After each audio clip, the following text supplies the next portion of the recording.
हरे कृष्णा। मिथिला नाम की नगरी में महाराज जनक राज्य करते थे। उनका नाम था सिरध्वज। एक बार वे यज्ञ के लिए पृथ्वी जोत रहे थे।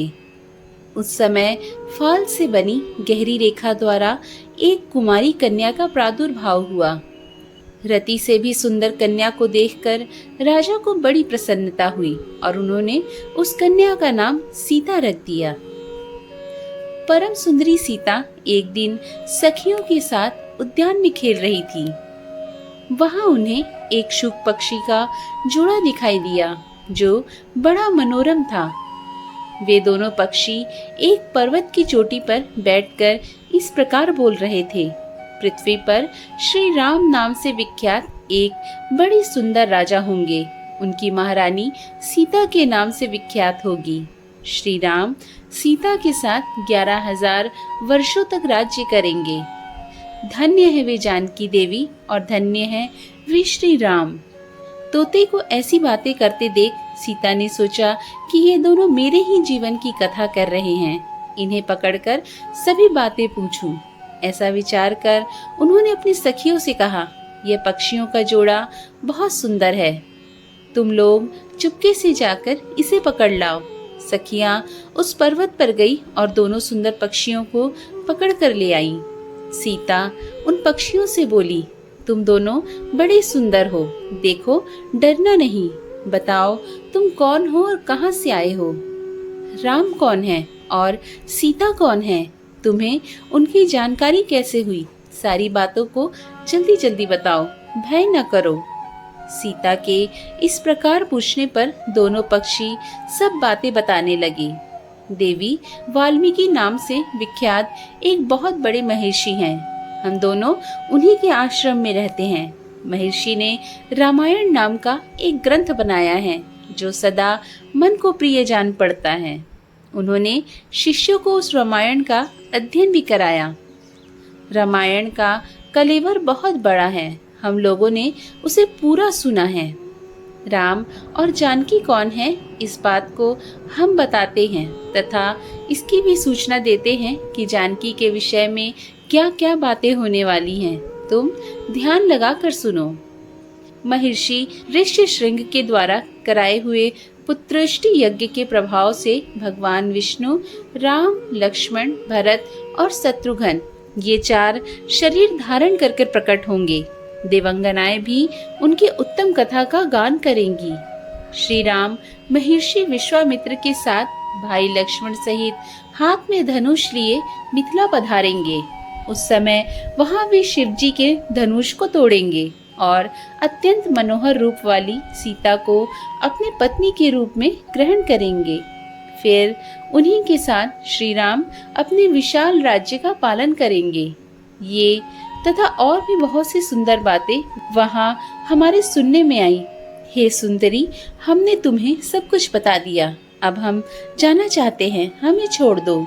पक्षियों की अत्यंत सुंदर बातें सुनकर सीता ने उन्हें मन में धारण किया और पुनः उन दोनों से पूछा, राम कहाँ होंगे? वे किसके पुत्र हैं और कैसे वे आकर जानकी को ग्रहण करेंगे? मनुष्य अवतार में उनका श्री विग्रह कैसा होगा? उनके प्रश्न सुनकर शुकी मन ही मन जान गई कि ये ही सीता है। उन्हें पहचानकर वह सामने आ उनके चरणों पर गिर पड़ी और बोली, श्री रामचंद्र का मुख कमल की कली के समान सुंदर होगा। नेत्र बड़े बड़े तथा खिले हुए, नासिका ऊंची, पतली और मनोहरिणी होंगी। भुजाएं घुटनों तक, गला शंख के समान, वक्षस्थल उत्तम व चौड़ा होगा। उसमें श्री वत्स का चिन्ह होगा। श्री राम ऐसे ही मनोहर रूप धारण करने वाले हैं। मैं उनका क्या वर्णन कर सकती हूँ? जिसके 100 मुख हैं वह भी उनके गुणों का बखान नहीं कर सकता। फिर हमारे जैसे पक्षी की क्या बिसात। वे जानकी देवी धन्य है जो शीघ्र रघुनाथ जी के साथ हजारों वर्षों तक प्रसन्नता पूर्वक विहार करेंगी। परंतु सुंदरी, तुम कौन हो? पक्षी की बातें सुनकर सीता अपने जन्म की चर्चा करती हुई बोली, जिसे तुम लोग जानकी कह रहे हो वह जनक की पुत्री मैं ही हूँ। श्री राम जब यहाँ आकर मुझे स्वीकार करेंगे तभी मैं तुम दोनों को छोड़ूंगी। तुम इच्छा अनुसार खेलते हुए मेरे घर में सुख से रहो। यह सुनकर शुकी ने जानकी से कहा, साध्वी, हम वन के पक्षी हैं, हमें तुम्हारे घर में सुख नहीं मिलेगा। मैं गर्भिणी हूँ, अपने स्थान पर जाकर बच्चे को जन्म दूंगी, उसके बाद फिर यहाँ आ जाऊंगी। उसके ऐसा कहने पर भी सीता ने उसे नहीं छोड़ा। तब उसके पति ने कहा, सीता, मेरी भार्या को छोड़ दो, यह गर्भिणी है, जब यह बच्चों को जन्म दे देगी तब इसे लेकर फिर तुम्हारे पास आ जाऊंगा। तोते के ऐसा कहने पर जानकी ने कहा, महामते, तुम आराम से जा सकते हो, मगर यह मेरा प्रिय करने वाली है, मैं इसे अपने पास बड़े सुख से रखूंगी। जब सीता ने उस शुकी को छोड़ने से मना कर दिया तब वह पक्षी अत्यंत दुखी हो गई। उसने करुणा युक्त वाणी में कहा, योगी लोग जो बात कहते हैं वह सत्य ही है। किसी से कुछ ना कहे, मौन होकर रहें, नहीं तो उन्मत्त प्राणी अपने वचन रूपी दोष के कारण ही बंधन में पड़ता है। यदि हम इस पर्वत के ऊपर बैठकर वार्तालाप ना करते होते तो हमारे लिए ये बंधन कैसे प्राप्त होता। इसलिए मौन ही रहना चाहिए। इतना कहकर पक्षी पुनः बोला, सुंदरी, मैं अपनी इस भार्या के बिना जीवित नहीं रह सकता, इसलिए इसे छोड़ दो। सीता, तुम बहुत अच्छी हो, मेरी प्रार्थना मान लो। इस तरह उसने बहुत समझाया, किंतु सीता ने उसकी पत्नी को नहीं छोड़ा।